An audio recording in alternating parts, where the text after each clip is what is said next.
going on, party people? Welcome to episode 17 of But Did You Die with the Jet Sisters. I'm the tallest Jet Sister, Rachel, and that's Angie, the shortest girl in the world. Yeah, that's true. Hard to be me, but that's what they say about eldest sisters. We're always the small one. We were gone last week, I think. Sorry. We were busy. I was in Boston. I was working. That all went great. Tell us what you And were then doing. Ange. No, tell us what you were doing. Well, everyone knows. Everybody knows I was working at the college tour. I was directing an episode in Boston. You're a TV show director. That's really cool. I tell everyone. It's pretty cool. Yeah. It's pretty cool. Yeah, Boston's cool. We saw the cop slide, if you know what the cop slide is. I saw you do the cop slide, but I was fully unaware of what that means. What's the target audience for cop slide? Well, it's a TikTok thing. A cop went down a slide and broke some things because it was a ridiculously made slide, and now it's a landmark. So when you are in Boston and you like Google things to do, the cop slide pops up.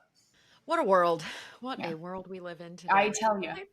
Okay. Yeah. Cool. And then you had your book tour, like 90 legs of your book tour. Where did you go? Book tour. Yeah, so this was a driving in the South book tour. I went from home up to North Georgia, did a stop there, and then I went to Tennessee, and then I did a stop there, and then I went back to Georgia and did another stop, and lots of friends along the way. If I can say anything about book tour, it's to plan events in places where your friends are, or relatives you didn't even know you had.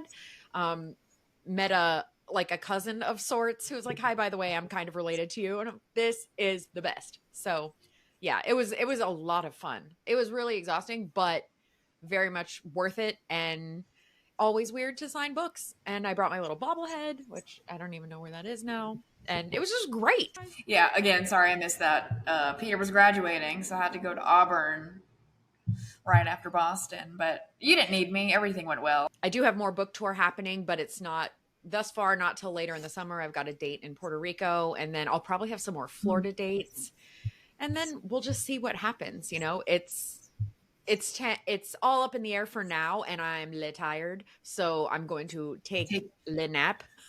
Take a break. You deserve it. You need a minute, and then let us know when the dates are, and I'll see if I can make it. Yeah, that's what we'll do. And speaking of taking a break, I'm not going to do that. I'm going to Europe.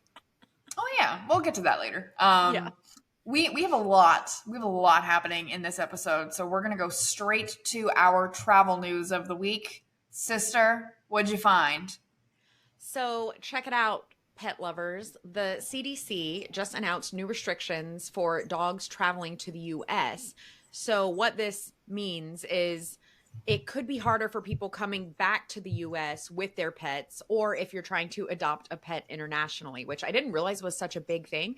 But apparently they're importing 1 million rescue dogs a year into the U.S. From other places. And I know people who have brought dogs back from trips. Like, they didn't necessarily mean to do it, but they met a dog on the way and brought a pup home.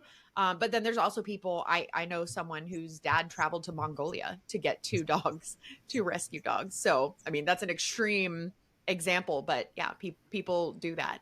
And so now the vaccine rules are kind of changing. You can't bring in a dog under 6 months. And then any dog over 6 months has to show proof that they have not been in a country identified with high risk for rabies. So you would have to research that in advance. And if you didn't have that proof, then your dog might get quarantined, which I can't imagine our dogs being quarantined, because them outside the bathroom for 10 minutes with the door shut is traumatic. And then they have to go to like dog therapy. So yeah. So it's definitely something to keep in mind if you are traveling internationally with your pets. There are some new restrictions. Sources say it's a good thing. It's for the health of all animals. Apparently, dogs haven't had rabies really in the U.S. That's been eradicated for like 30, 40, 50 years or something due to the vaccines. But all that said, maybe it's getting a little dicey. So they're trying to tighten up on that. So if you're traveling with your pets, which The two of us, we haven't really done that. I am so uncomfortable flying with my boy that I haven't even tried. No, I would have liked to take our dogs when we did the Cotswold walk. But I don't think I can. I'm too scared. That's risky.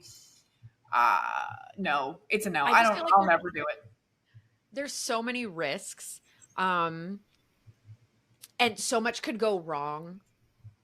And I don't know, anything with dog related, I go through in my mind all the horrible things that could happen. Like, what if my dog got loose in the forest in another country? And then what? Do I live in that country now? Because I'm never going home without my boy. Yeah, that's 100% is how I would handle that. Someone's outside. Excuse me. Hey, shut up. Another thing, I can't trust my dogs around people. Shut up. Yeah, that's interesting. Yeah, if you're a person who travels with your pets, look into that. If you are not going to do that, like us, all good. Yeah, but think about it. Like, I think about people who are maybe in the military, and so they are going to be going to a new station, and they come back, or you're traveling around the world, and you meet a little pupperino. What am I saying? You meet a little pupperino on the way, and you bring them home. Like, I've known tons of people who've done that. So I would bring this dog home. Special guest. Speaking of bad dogs that you should not bring home, that one. We're looking at Nora for the audio listeners who don't have video access right now. We're looking at Rachel's bad dog. Her name is Nora, and she's a bad dog. She's not even the one that's barking right now. No, that's true. You can hear Sheba barking in the background. Can you say hello to the listeners? Hi, Nora. Nora loves to watch TV and snuggle and lick your nose so far up your nose holes that it gets your brain. Yep. All right, let's say goodbye to that special guest and get into our topic of the week. Hey, we told you we would have a special guest, and did we deliver or what? Hello to our disaster correspondent and best friend, Jessi, to the podcast. It's Jessi. Hello. We talk about Jessi all the time, do we not? We do, and we said we'll bring her here for Spain so she can say some things. You all may remember I was supposed to go to Spain with Jessi, and then all the house drama happened. So instead of telling you my story, because I don't have one, we're going to let Jessi talk about Spain. Jessi, welcome to the podcast.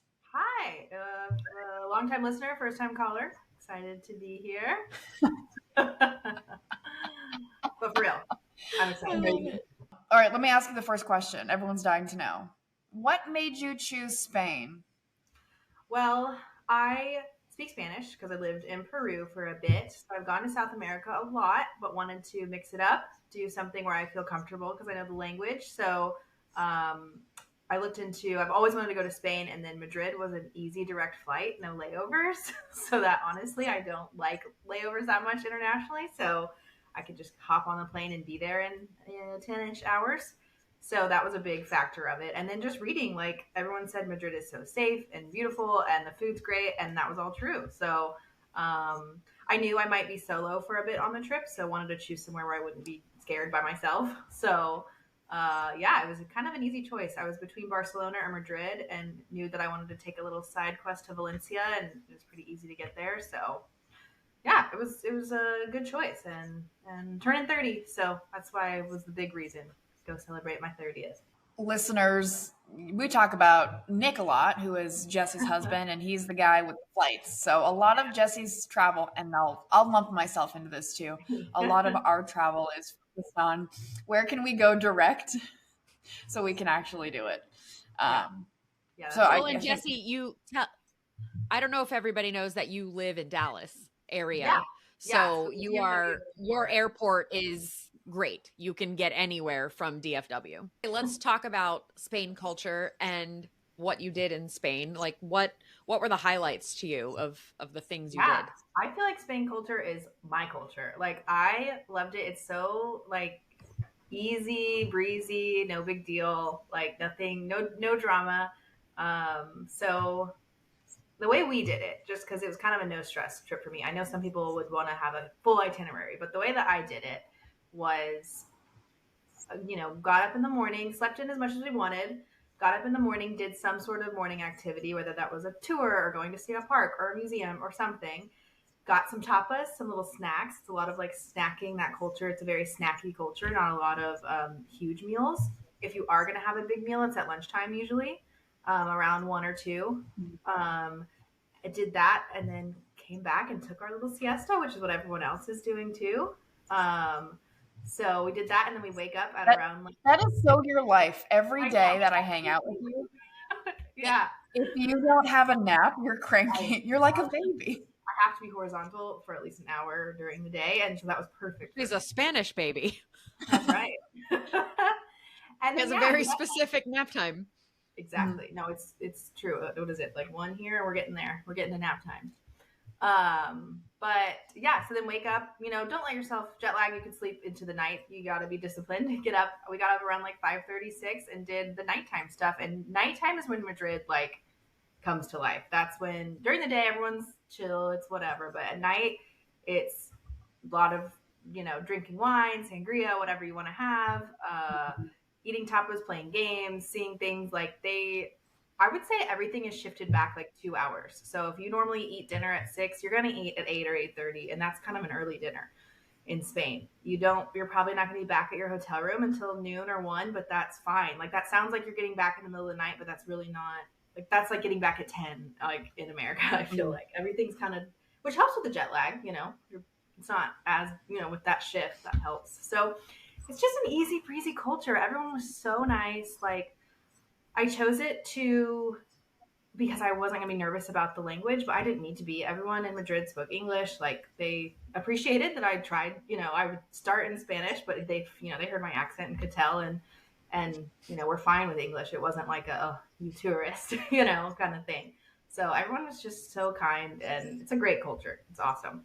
That's a very different experience that we had in Paris when you and I went, Jessi. Yeah. And like they didn't care at all if you tried or not. They would not even give you the time of day. And you lived in Paris for 45 minutes?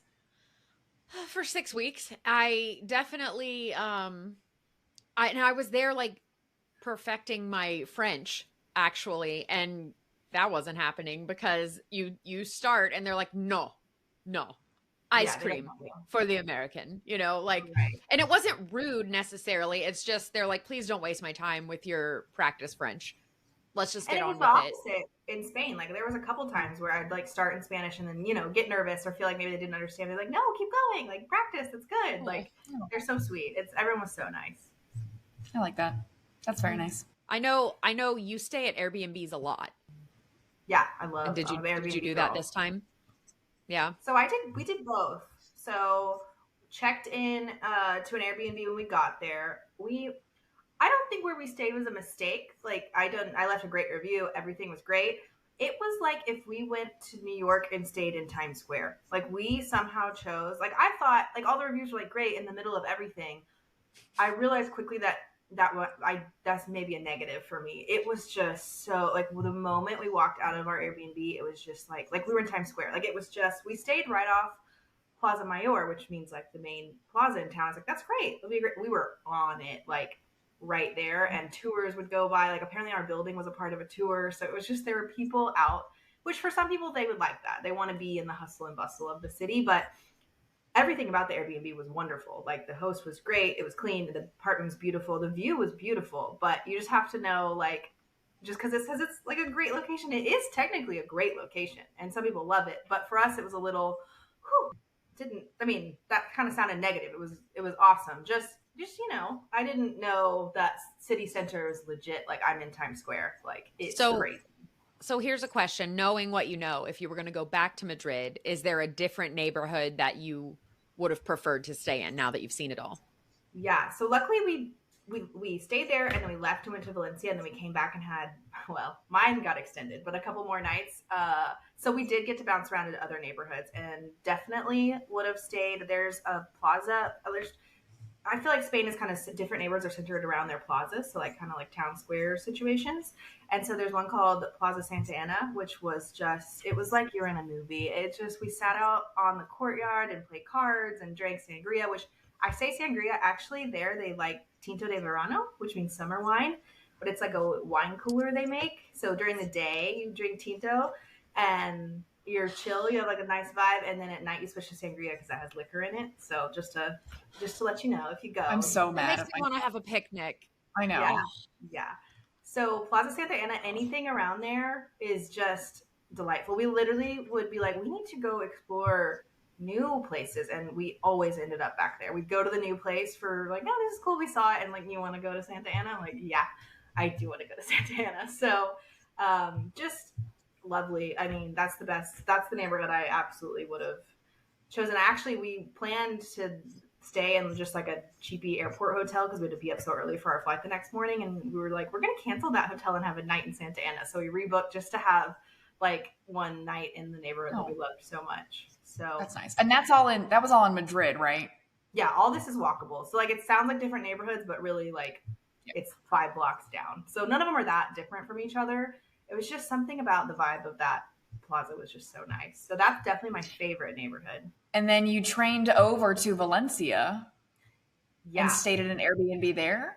Did, yes. So Valencia, I thought like, okay, I'm going to Madrid, big city. I live in Texas. We don't get the beach. So I was like, I want to go to like a coastal beachy town. So I just looked up like big beachy towns in Spain, and Valencia was always number one. It's the 3rd biggest city in Spain. So I chose that. I should have thought more about it being the 3rd biggest city. It was like a little coastal Madrid. Like it was this very much like, it felt more like people live their lives there. And Madrid is like, not almost like the New York of like, it's very like hub business and travelers and all that. Valencia felt more homey. Less people spoke English. You know, people used to go do their jobs. But so it felt a little more quaint than Madrid, but it definitely was just like a smaller version. It wasn't that different. And the beach wasn't like a lay on the beach all day beachy. It was more like little markets and, you know, volleyball nets and stuff to like do activities on the beach. And I'm not an activities girl. I'm a lay down girl. So I had a great time in Valencia. Like I would absolutely go back. But when I got there, I was like, oh, this is not what I expected. Because you go on Pinterest and see the pictures, and I thought it was like this coastal thing. And it's not as much, but it was still awesome. Like no regrets. I loved it. Paella was invented there. So we did like a paella making class. And that was so, so fun. Like a bunch of couples there, and the hosts were awesome. And we were there all day. Like they took us to the market to pick out our vegetables and meats for the paella. And then we went back and they did a sangria making class while the paella was cooking. We got to help make the paella. Like such a fun day. Oh, that's nice. So let me ask, was this an Airbnb experience that you did? So I looked through Airbnb experiences and there were some good ones, but this was through Get Your Guide. They have a lot of tours and they were awesome, and all of them were great. I did quite a few, and I left all 5 stars. They were all really great. So highly recommend. They have a really easy to use app, like easy peasy. So yeah. What was your favorite tour you did? So in Madrid, we did a tapas tour, which I ate tapas every 5 minutes while I was A topless tour. Topless. That's what my mom said. She's like, "You're doing a topless tour?" I was like, "No, Mom, a tapas tour." And that was great to like get the history of the different neighborhoods and like what tapas are traditional to what areas. So that was really fun. I still think the paella class was just so like in depth about their culture and like how important paella is to them, and going to the market and seeing like you're shopping with people that are getting their groceries for their house. Like it doesn't feel touristy. It felt like this is, I mean, we looked like a tour group going through. Obviously we're tourists, but it was just cool to see like this is a dish that they make every Sunday with their family, and they swim by the pool and eat paella. In Valencia, Valencia is known for their oranges, and so we also went to like an orange orchard and picked oranges, and so that was like very cute and fun, and just to learn about like the economy of how oranges help their economy, which was cool. So these were all through Get Your Guide, and I liked them all, but the paella class was awesome. Can I say that for a lay on the ground and take a nap kind of girl, you did a lot of tours? That's very impressive. But I took naps after, let me tell you. where I plan them around my naps. So Yeah, Spain is sounding better and better, like eating and napping. Hello. It's amazing. Every town I go to, I'm like, I could live here. I want to live here. I absolutely could live in Madrid. Like, I would be just fine. So, yeah, it's awesome. I really don't have anything negative. I mean, I did possibly. Oh, I'm glad you mentioned that. Well, I think you do. So it wouldn't be the But Did You Die podcast without your disaster. And oh boy, do you have a disaster. Tell us what you did. Yeah. Tell us your disaster correspondent, Jessi. Yeah, I planned Valencia around my 30th birthday. I was like, I want to be in Valencia making paella on my 30th. So we booked a train for the day before my birthday, and we're going to head to Valencia. So I get to the train station and realize I don't have to show my ID. Like, I am a passenger. That's how that works. Went and just the panic set in that my passport was not in the pocket where my passport normally is. And I'm in the middle of the train station just like throwing clothes, looking through things, like trying to find it, and have realized that it indeed is not in my bag. Luckily, I was able to use my driver's license to get on the train, so that was fine. My mother is very mad that I didn't turn around and go directly to the embassy and that I even got on the train. But I was like, it's my birthday tomorrow. I'm getting on this train. I'll figure it out. So, so lost my passport. I can't confidently say if it was lost or stolen. I am Jessi and lose everything, so I'm not going to put it past me that I dropped it in a storm drain. I don't know. You remember when you lost your credit card on the plane to Paris? Yeah, you had to pay for me a lot. Yeah. Also, this is my second version of this passport. I lost it because I left it in the back of a plane too. So, it's fine. It happens to me often. Okay, so what did you do? So because it takes months to get passports. So if you're traveling abroad and you lose your passport, Jessi, tell us, how do you get home? Then what? So I'll say every country is different, but it's also going to be pretty similar because you're going to have to deal with the American embassy in wherever you're at. Luckily, I was in Madrid, which is a major city in Spain, so there was an embassy there. If I had been in Valencia and for some reason was going off to another country from Valencia, I would have had to come back to Madrid to go to that embassy. So I was lucky that I was already planning on coming back to Madrid. So, obviously every country is different. Google what you're supposed to do, but I would bet my bottom dollar you got to go to the embassy. So I filled out the application online to get a new passport, which is the exact same application if you're renewing it, if you lost it at home. It's like I had just done it for my lost passport at home, so it was familiar. It wasn't like a special Spain, I had to figure out Spanish form. It was the normal American form. When you fill out that form, all of your information was just there. Yeah, we know. We've been waiting for you. We heard you were coming to Spain. We filled it out in advance. Exactly. So if you know for a fact that it was stolen, like you got robbed, it was in this pocket and it's not anymore, you can file a police report online that you lost it, and that will cancel it out. Like, no one can go to the airport and use your passport. So if you are certain that it's stolen, do that. Make the police report. Find a police, you can Google the best way to do that. In Madrid, I could do it online. Sometimes you're going to have to go find a police station or something. Do that. I wasn't certain. I didn't want to get anyone in trouble, my Airbnb host or whoever. I didn't say I didn't know. I was going to be honest. So I had a moral dilemma of, do I have my birthday in Valencia and figure it out when I get back? Or is this an emergency and I need to go back to Madrid now? I was told by everyone to leave and go straight to Madrid. And I said, nah. I am lucky though. If my flight had been, I have to leave on this day, like a normal person, I probably would have gone back. I am lucky and have very flexible flights. So I thought to myself, it's already Thursday. I would go Friday. It wouldn't be ready till the next day. Like, I'm going to have to delay my trip no matter what, even if I leave at this exact moment. So I said, I'm going to have a great time in Valencia and figure this out. Not everyone would take that approach. I took that approach. I got back. I left Valencia as planned. We already had trained. It would have been a whole ordeal to change it up. So had my birthday, had fun time, did my paella, which I loved. So I'm glad I did. Got back to Madrid Sunday night. They're not open on the weekends. And online I read that you have from 8 a.m. to 11 a.m. to get to the embassy to start your it's called an emergency passport application. You're traveling within a week. It's an emergency. You have to get home. And yeah, I showed up at I was going to be there right when the doors opened at 8. I mean, I slept in a little. So I got there at 9 probably. And it was pretty sure it's the American embassy. They speak English. They're there. Their whole reason to be there is to help Americans get home. They're not trying to sabotage you. My mom was just freaking out. She's like, it's going to be so difficult. And it really wasn't. They're there to help you.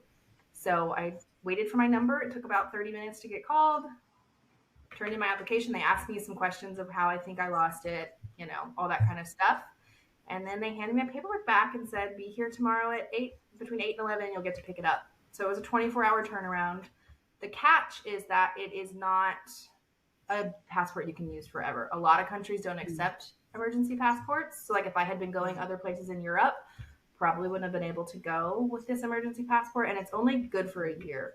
So I am going to probably next week just go ahead. I could use it for a year. A lot of countries don't take it.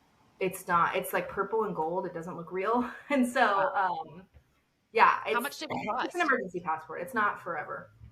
Did you have to pay for it? Yeah, it was $170.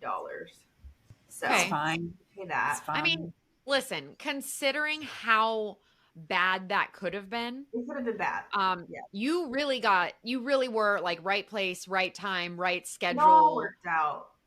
That was all real good. I understand anyone else being stressed out of their mind. The people there were not having a good day. I completely, you have flights that are unrebookable. You have maybe other countries you're going to. I completely understand this being a disaster for someone. I luckily booked a couple more days, had some solo time. I had my laptop in case of emergency, so I worked from Spain the last 3 days, which was totally fine. See, this is why you always have to bring your laptop. You could get stuck. Oh my gosh. Yeah. Well, thank you for sharing that harrowing tale of European disaster with us. I have never lost a passport, but I have been pickpocketed. And Rachel has been pickpocketed. So now all 3 of us have. We all have. I have? Yeah, your phone, bro, with my wedding footage. In Orlando. Hey, call it what you want. Pickpocketing is pickpocketing. Yeah, Orlando is a tourist hub. I would call it pickpocketing. Yeah. I would call it the Madrid of Florida. Yes, that's what they call it. That's what I heard. I've heard that, yes. Yeah. All right, thank you, Jessi. I'm sure we'll have you back for your next disaster/trip. I'm going to Austria in a few weeks. I'll lose my passport there and let you know how it goes. Are you allowed to lose your passport only a certain amount of times where they're like, no, forget it? All right. Thank you, Jessi. Yes. Until next time. Goodbye. Thanks, Good Jessi. luck. How about that for our first guest? Also want to mention this is the 3rd time Jessi has lost her passport abroad. So thanks, Jessi. Instead of disaster correspondent, maybe we call her passport loss specialist or something. Loss prevention. How do you go on a trip and you say, oh, I lost it, I'll figure it out later? I love it. Jessi is my favorite person in the world. I mean, that whole chill culture kind of does. Maybe she should go to Spain, more long term. I don't know. I mean, if she loses her passport again, it will be very long term. Yeah. Excellent. All right. What are we doing this week? I can't believe it. I'm wearing my outfit. Oh, you've got yours. I can't believe where we're going this week. We are going to Taylor Swift. We are going to Sweden. We are spending an entire week in Sweden. We are going on a real vacation to see Taylor Swift. This is what I'm wearing. This is probably not what I'm wearing, but you do look like Michael Jackson. It's one of my, 75 options I've bought off Amazon this week. Amazing. So yeah, we'll have lots of tales when we return about Sweden and what we did, what we saw, and Taylor Swift. I don't even know what to do with this one. Lovely. Hey, everyone. Thanks for listening. Listen, this is no. it. No, this isn't it. This is it. This isn't it. We haven't told everybody what we're doing in Sweden. I just did. We're doing more than going to see the Taylor Swift concert. Okay. We're going to the ABBA Museum. We're going to I don't know, there's a shipwreck museum. There's a whole bunch of bridges. We're going to take a bus around. I have a hotel. Great. It's cold. Yeah. It's cold. We'll have stories when we return. Hopefully, no lost passports. I have a good feeling about us. All right, before we go, unhinged sign-offs. Go. Take it now or leave it. Now is all we get. Nothing promised, no regrets. ABBA. There, I was like, that's Voulez-vous, take it now or leave it. Right? Appropriate. Yes, I was like, that's familiar, and I don't remember. Okay, here's mine. We'll be back next week with Tailorific Tales. We'll see you then. Okay, but for real, goodbye, everyone. We love you.